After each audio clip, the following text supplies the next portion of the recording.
At first glance, Indonesia looks like a success story in the making. It has one of the fastest growing economies in Asia, consistently clocking in growth between 5 and 6% for years. Its GDP on a purchasing power basis already surpasses Australia's, and PricewaterhouseCoopers projects that by 2050, Indonesia could rise into the ranks of the world's top 5 economies. It's a G20 member, proud of its status as an emerging middle-class nation, and it now wants to be seen not as a recipient of aid, but as a donor of it. This is the image broadcast to the world, a confident country stepping into its new role as a regional powerhouse. But look a little closer, and the design begins to crack. Behind the skyscrapers of Jakarta and the glowing economic numbers are realities that are much harder to reconcile. The prosperity hasn't reached everyone. In fact, it hides enormous inequality, weak governance, chronic infrastructure bottlenecks, and environmental disasters in the making.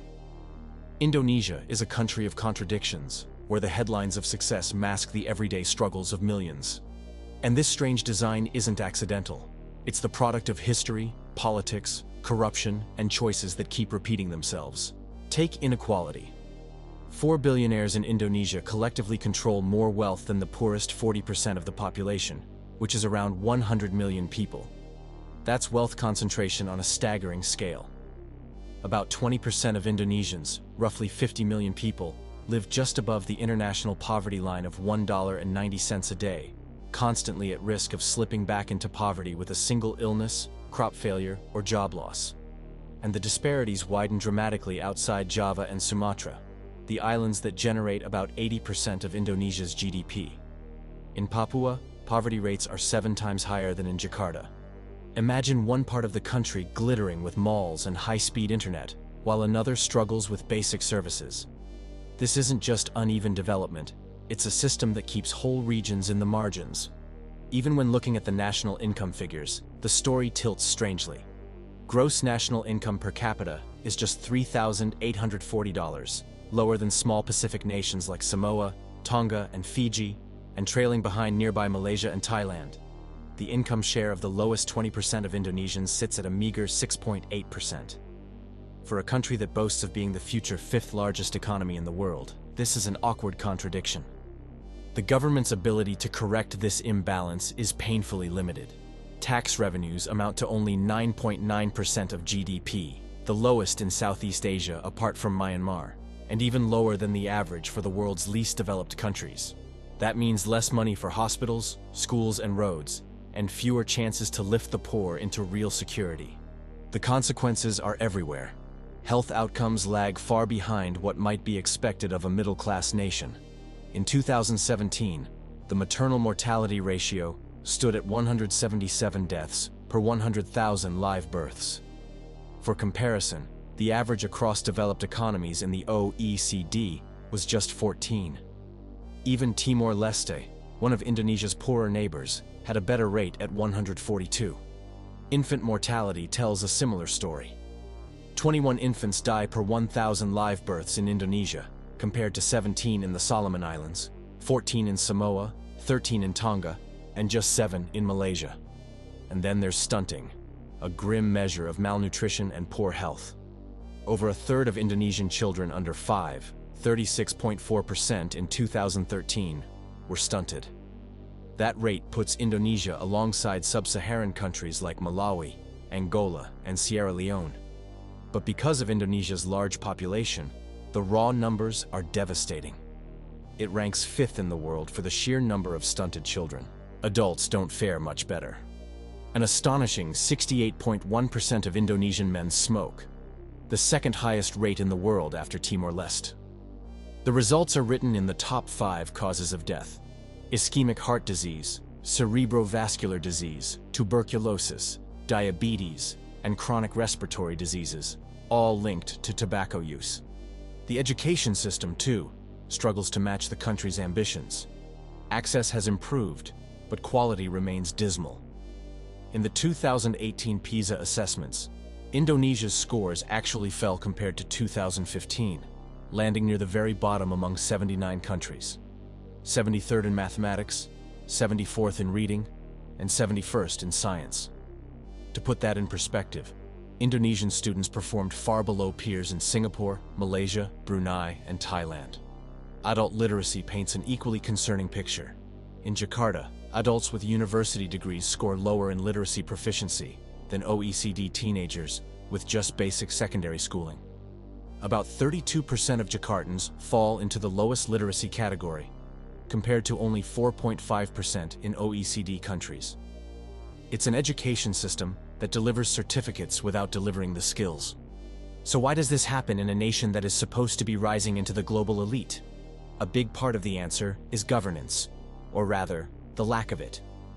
Observers across the board agree that Indonesia has been slipping into democratic regression, a decline that's sped up over the last 5 years.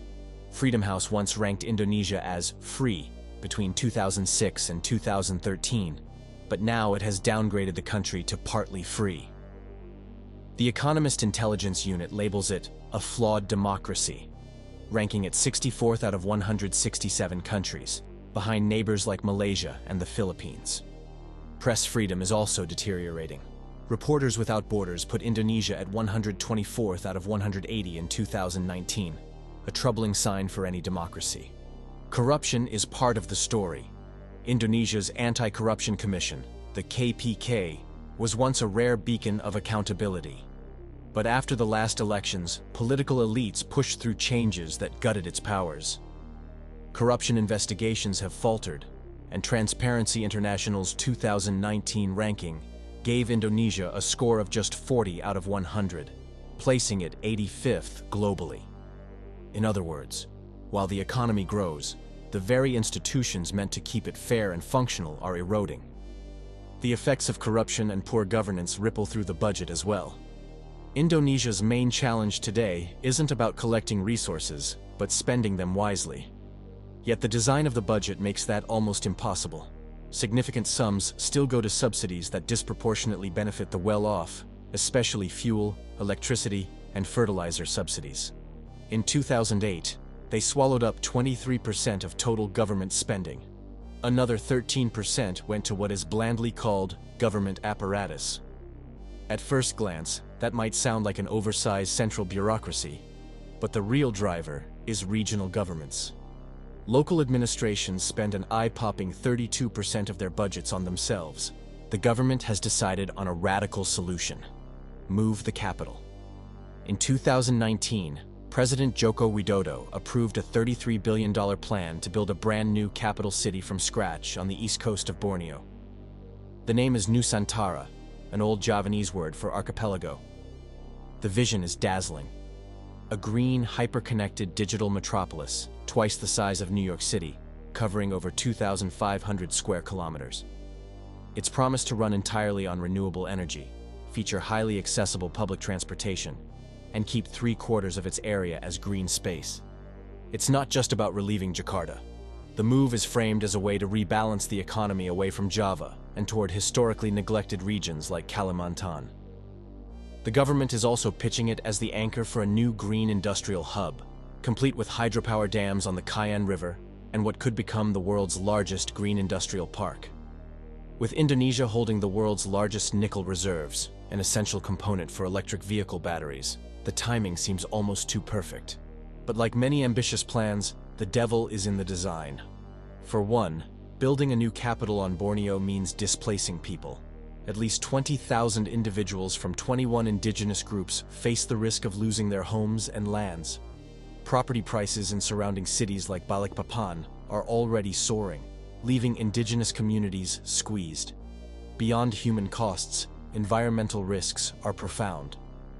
Borneo is one of the most biodiverse places on Earth, home to endangered species like the proboscis monkey, the Bornean gibbon, the Sunda pangolin, and most famously, the orangutan.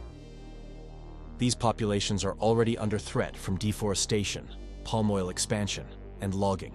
A sprawling new capital and its supporting industries could accelerate their decline. The ecological stakes are high. East Kalimantan's forests are shrinking. Mangroves and peatlands, critical carbon sinks, are being destroyed, and the ripple effects of building Nusantara could extend 200 kilometers outward, disrupting fisheries and local livelihoods dependent on the mangrove ecosystem. Then there's the energy paradox. Nusantara is marketed as a model green city, yet it sits in the heartland of Indonesia's coal industry. 4 of the 5 largest coal plants are located in East Kalimantan. Much of the energy to build and power the new city will inevitably come from these plants, casting doubt on the promise of zero emissions by 2045. Nationally, only 11.5% of energy currently comes from renewable sources, and while solar and wind are mentioned in the plans, there's no clear blueprint for how they will realistically replace coal. Even if Nusantara succeeds, Jakarta's problems won't vanish. Millions will remain in the old capital, and its chronic issues won't be solved by moving the seat of government. To defend Jakarta from the sea, the government has embarked on another colossal project, a $40 billion seawall known as the Giant Garuda, shaped like the mythical bird. Designed with Dutch help, it will include 17 artificial islands meant to host new communities, but critics point out that the project doesn't address the root cause of subsidence. Instead, it risks turning parts of the city into exclusive enclaves for the wealthy, while worsening environmental damage in the bay. The project is also mired in allegations of corruption and could take 30 to 40 years to complete. Looking across Indonesia's story, the theme repeats. Subsidies drain the budget while health and education lag. Inequality widens even as GDP grows. Jakarta drowns while billions are poured into a dream city in Borneo. Promises of green energy clash with the reality of coal dependency. Democratic institutions weaken just when they are most needed. It's a pattern of poor design that leaves ordinary Indonesians bearing the cost. Nusantara could one day stand as a beacon of sustainable urban development, or it could join the ranks of other purpose-built capitals like Brasilia, Naypyidaw, and Abuja, which became cautionary tales of segregation, underuse, or failure to meet basic needs. New Delhi's history as a colonial-era capital is another reminder, a city designed to symbolize power that now struggles with the world's worst air pollution. Indonesia isn't doomed. It has extraordinary potential, vast resources, and a young, dynamic population. But unless its systems of governance, budgeting, and inclusion are redesigned, it risks building gleaming symbols while leaving millions behind. For the 270 million people who call the country home, the real test isn't whether Indonesia builds a futuristic capital, but whether it can create a nation that works for everyone. So here's the takeaway. Indonesia is on track to become one of the world's largest economies, but its foundations are fragile. Poor governance, inequality, misallocated spending, weak health and education systems, environmental strain, and a sinking capital city all reveal a nation whose design flaws threaten to undermine its promise.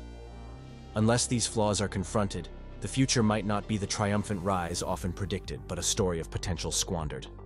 Thank you for watching.